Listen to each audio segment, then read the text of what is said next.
Ngayon mga idol, ituturo ko sa inyo kung paano i-transfer yung pera natin sa Grab papunta sa GCash natin para makuha natin yung pera natin. Ngayon buksan mo lang yung apps ng Grab. Ayan, may balance akong 200 pesos. Ngayon itesting ko mag-transfer sa halagang 150. 150 ang i-transfer natin. Pindutin mo lang yung another bank account, tapos pindutin mo yung e-wallet, yan, tapos select, pipiliin mo dyan yung GCash.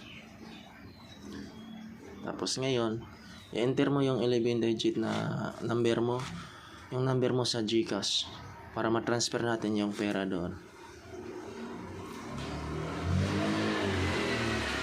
Pagkatapos mo i-enter yung number mo mga idol, punta ka naman sa baba, yung pangalan mo naman yung isulat.